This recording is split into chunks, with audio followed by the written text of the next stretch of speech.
नमस्कार, आप देख रहे हैं संडे स्पेशल। मैं हूं आपके साथ दीप्ति शाही से। नेपाल की सड़कों पर इस समय विरोध प्रदर्शन की आग दिखाई दे रही है। नेपाल के तमाम जो युवा हैं वो सड़कों पर उतर आए हैं और जेनजी के नाम से विरोध प्रदर्शन कर रहे हैं।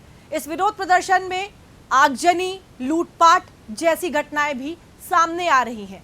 आपको बता दें कि नेपाल सरकार ने बीते दिनों 26 यूट्यूब चैनल्स पर और तमाम सोशल मीडिया प्लेटफॉर्म पर बैन लगा दिया था।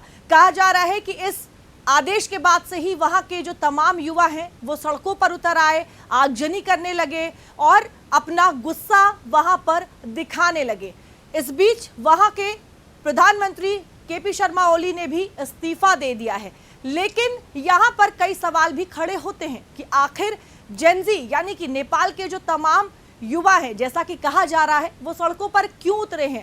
क्या वाकई सिर्फ सोशल मीडिया प्लेटफॉर्म को बैन कर देना ही इसकी बड़ी वजह है, या फिर बीते 17 सालों में लोकतांत्रिक सरकार की कहीं ना कहीं ये एक बड़ी हार के तौर पर भी देखा जा रहा है? क्योंकि वैसे भी बीते कई समय से कहा जा रहा था कि नेपाल के लोग इस लोकतांत्रिक व्यवस्था से खुश नहीं हैं। वो चाहते हैं कि नेपाल में वापस राजशाही आ जाए। आज संडे स्पेशल में अगले आधे घंटे हम आपको नेपाल से जुड़ी हुई तमाम चीजें बताएंगे। आपको बताएंगे कि कैसे मात्र 17 साल में ही वहां पर लोकतंत्र को लेकर लोग सड़कों पर आ गए। ये रिपोर्ट देखिए।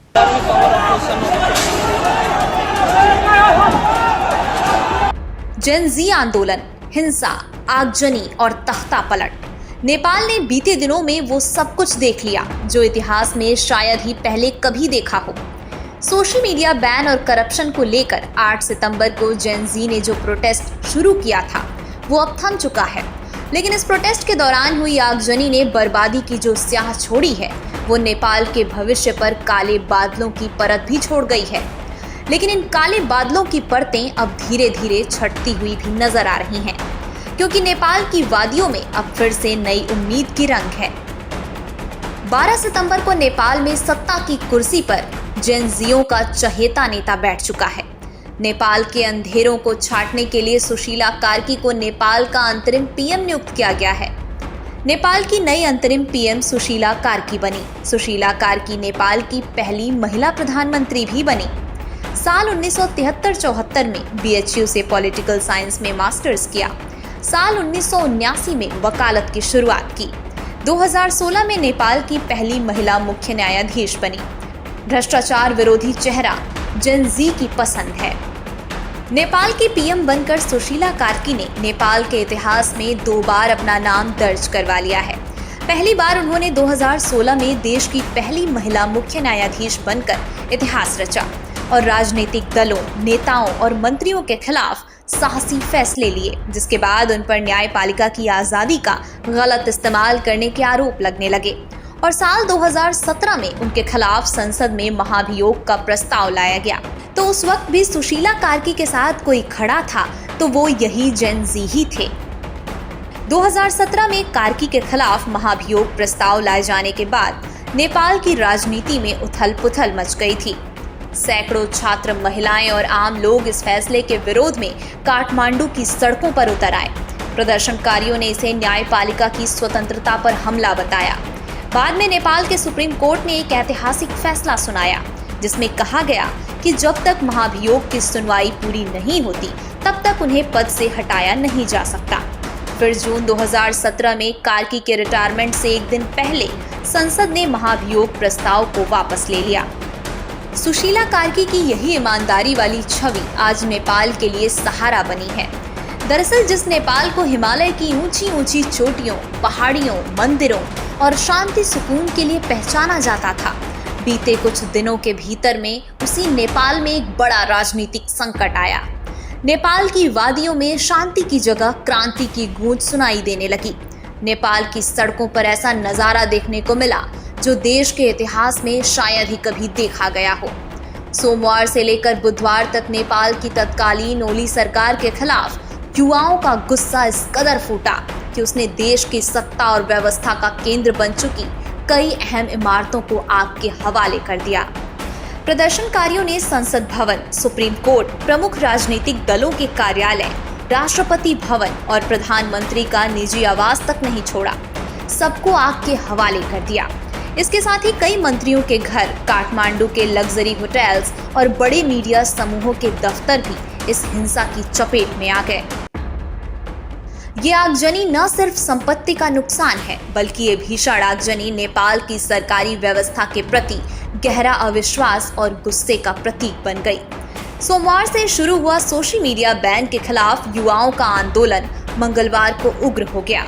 संसद, सरकारी इमारतों और नेताओं के घरों पर हुए हमलों के बाद हालात बेकाबू हो गए। विपक्षी दलों और अंतर्राष्ट्रीय समुदाय की ओर से भी ओली सरकार पर दबाव बढ़ने लगा। बढ़ती राजनीतिक अस्थिरता और जनता के बीच घटते विश्वास को देखते हुए ओली ने पद छोड़ना ही उचित समझा। नेपाल के पीएम ओली ने हिंसक प्रदर्शन के बीच पद से इस्तीफा दे दिया। केपी शर्मा ओली ने प्रचंड और शेखर कोइराला से बात की। दोनों ने उन्हें पद छोड़ने के लिए कहा, क्योंकि उनके गठबंधन में ही ओली सरकार थी। सोमवार से प्रदर्शनकारी और विपक्षी नेता उनके पद की इस्तीफे की मांग कर रहे थे। ओली केवल 1 साल और 2 महीने ही पद पर रह सके। ओली 15 जुलाई 2024 को तीसरी बार पीएम बने थे। मंगलवार को नेपाल के पीएम केपी शर्मा ओली के इस्तीफे की घोषणा होते ही लंबे समय से सरकार की नीतियों, सोशल मीडिया बैन और भ्रष्टाचार के खिलाफ प्रदर्शन कर रहे आंदोलनकारियों ने इसे अपनी पहली जीत के रूप में देखा।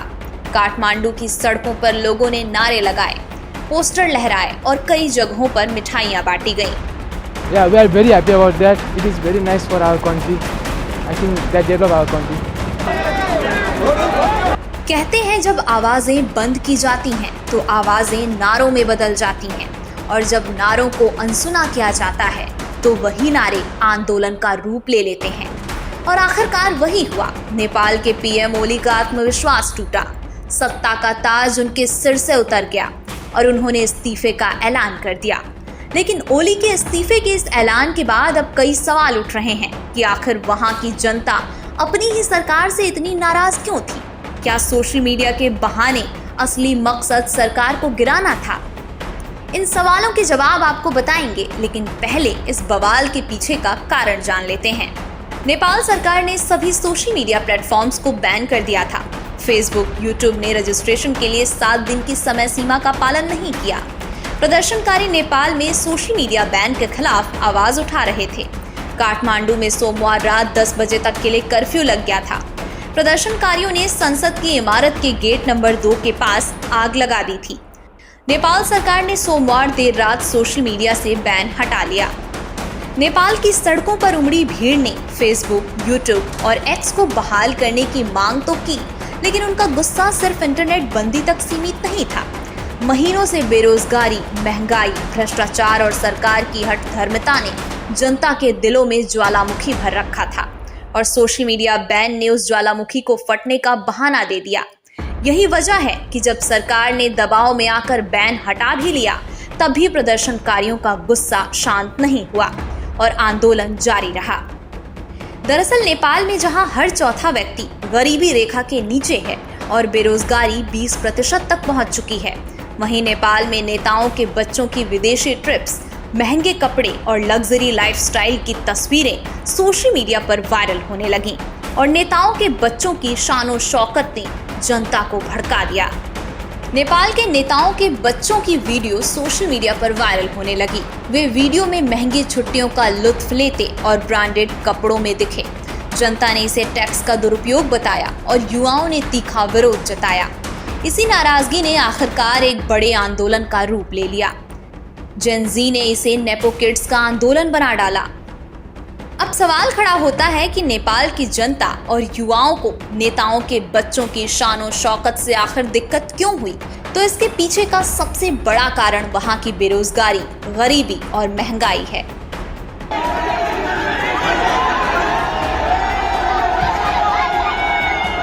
दरअसल नेपाल की 3 करोड़ की आबादी में करीब 25% लोग गरीबी रेखा से नीचे जिंदगी गुजार रहे हैं, यानी उनकी रोजाना की कमाई महज 125 रुपए भी नहीं है। 15 से 24 साल के युवाओं में बेरोजगारी दर 2022-23 में 22% पहुंच चुकी है, जो कि पिछले 3 दशकों में सबसे ज्यादा है। वहीं देश के टॉप 10% अमीरों की कमाई सबसे गरीब 40% की तुलना में 3 गुना से ज्यादा है, जो आर्थिक असमानता को दर्शाता है। इसके अलावा जेन जी के इस बड़े आंदोलन के पीछे का कारण नेपाल में घर खर्च चलाने के लिए लोगों की पलायन करने की मजबूरी भी रही।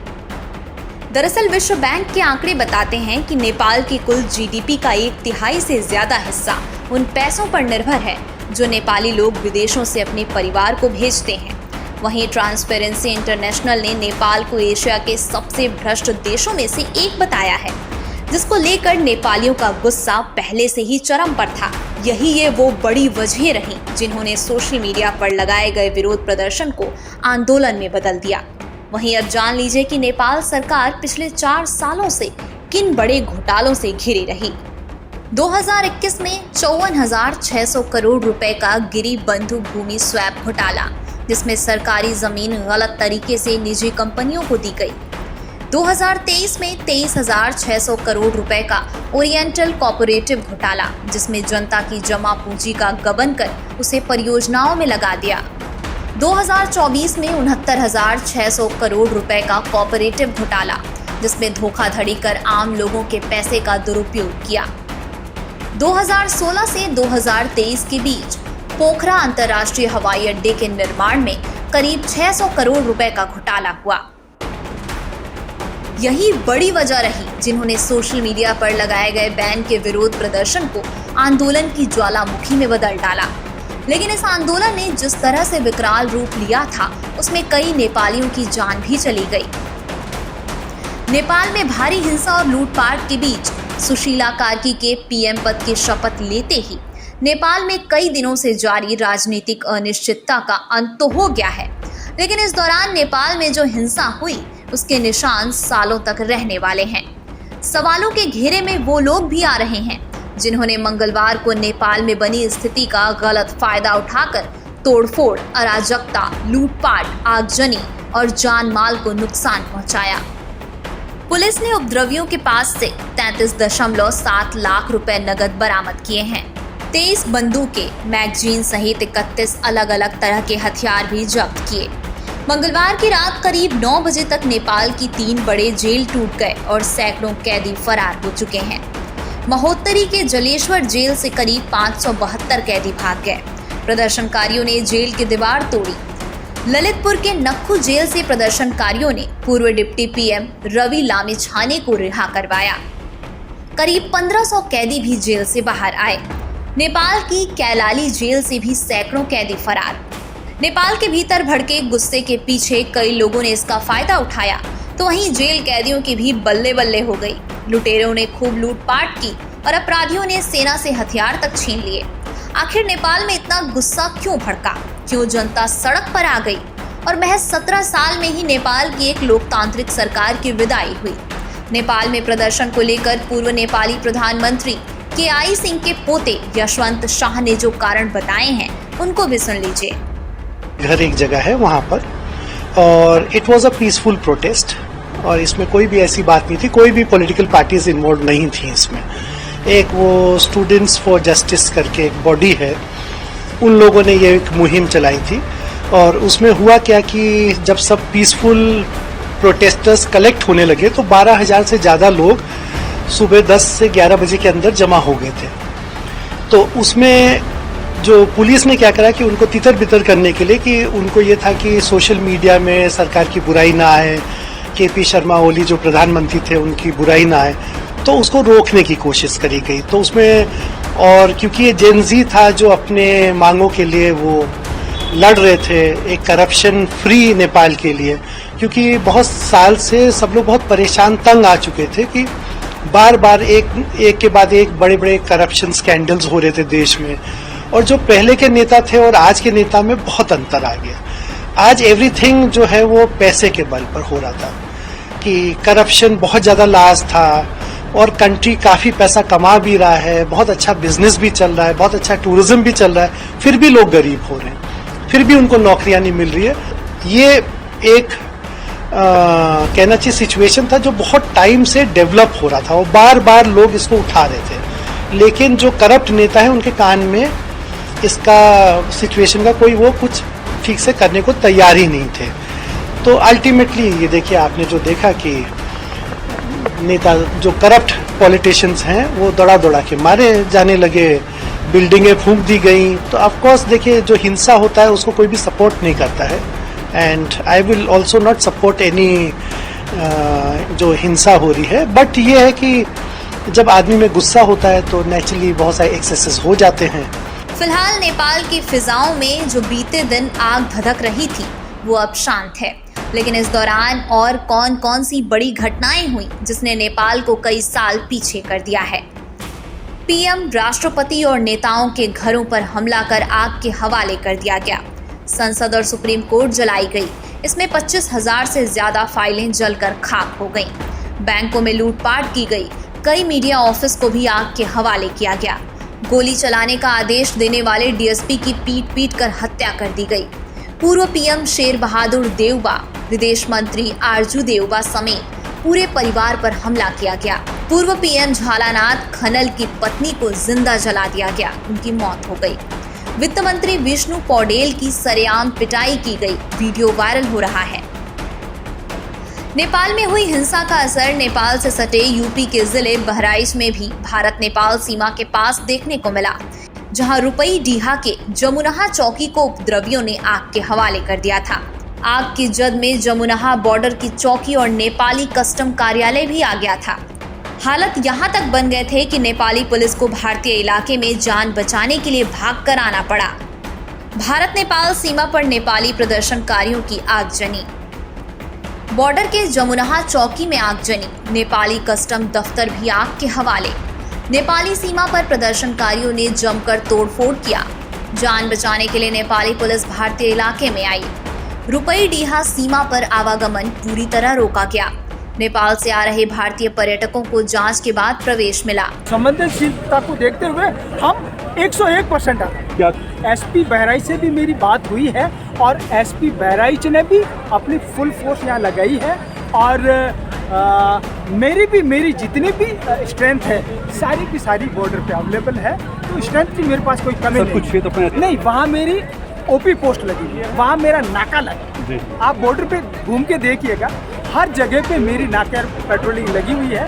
तो हम सबकी सुरक्षा के लिए खड़े हैं, किसी तरह का कोई ऐसा मिस हैपनिंग नहीं होने दी। 2-3 दिन से हालात नेपाल के खराब थे, लेकिन कल भैरवा के इलाके में काफ़ी भयावह इंसिडेंट हुआ। उनका सीमा के नज़दीक भंसार को जला दिया और कई जगह आगजनी की, चेयरमैन का घर को जला दिया।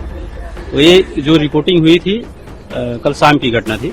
उसके बाद से कोई इंसिडेंट रिपोर्ट नहीं हुआ है। हमारी नेपाल पुलिस और नेपाली पीएफ के साथ लगातार संपर्क है। अभी रात के बाद कोई घटना नहीं हुई है। अभी स्थिति सामान्य होने की तरफ है। नेपाल में हिंसा की आंच नेपाल में मौजूद भारतवासी पर भी पड़ी। आगजनी के समय नेपाल से बड़ी संख्या में लोग अपनी जान बचाकर भारत की तरफ भागे, जिसकी वजह से नेपाल भारत बॉर्डर पर गाड़ियों के जाम के साथ साथ लोगों का हुजूम देखने को मिला, जिसको देखते हुए भारत ने नेपाल बॉर्डर पर सुरक्षा को बढ़ा दिया। फिलहाल नेपाल से सटे भारत की सभी सीमाओं पर सुरक्षा को ध्यान में रखते हुए भारी फोर्स अभी भी तैनात है।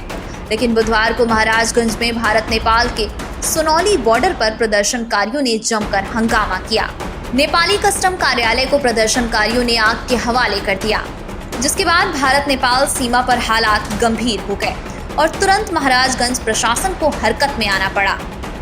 हमारे यहाँ सुरक्षा व्यवस्था पूरी तरह से मुस्तैद है। तो हमारे क्षेत्र में जो इंडियन साइड है वो पूरी शांति व्यवस्था है। यहाँ पे कोई भी असुविधा या किसी तरह की कोई कठिनाई नहीं है। हम और एसपी और एसएसपी और बाकी सारे विभागों के साथ हम इस बात को देख रहे हैं।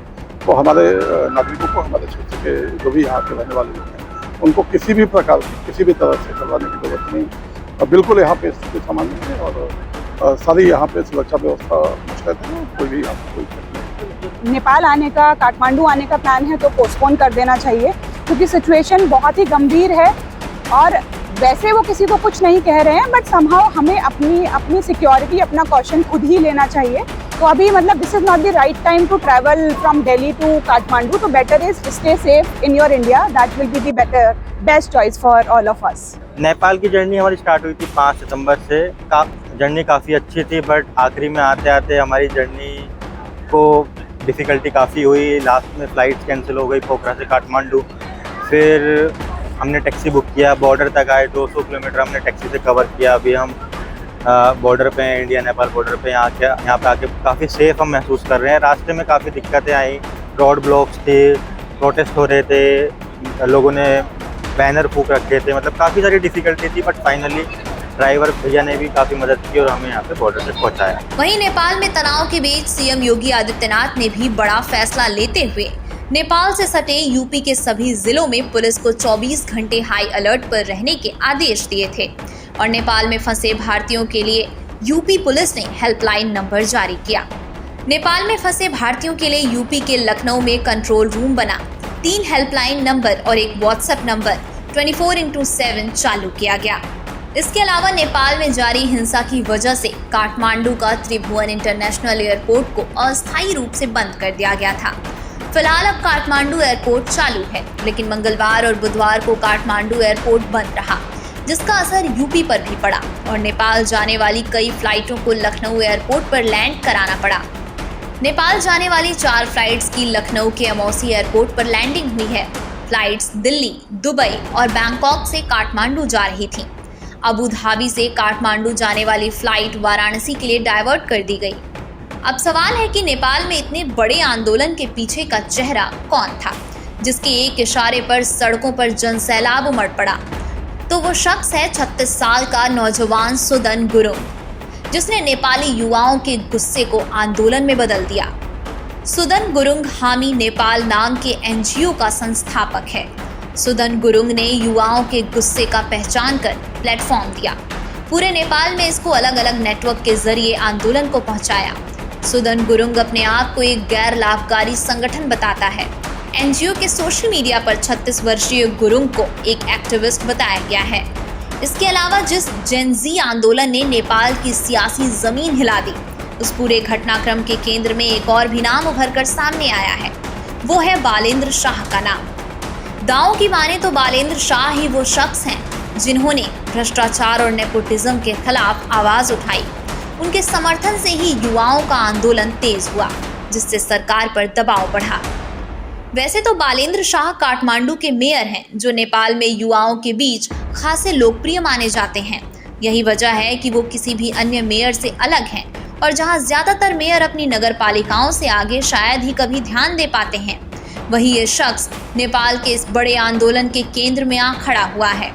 बालेंद्र शाह की युवाओं के बीच लोकप्रियता इतनी ज्यादा है कि उन्होंने बालेंद्र शाह को नेपाल का पीएम बनाने तक की मांग कर डाली। बालेंद्र शाह का उदय नेपाल की राजनीति में किसी फिल्मी कहानी से कम नहीं है।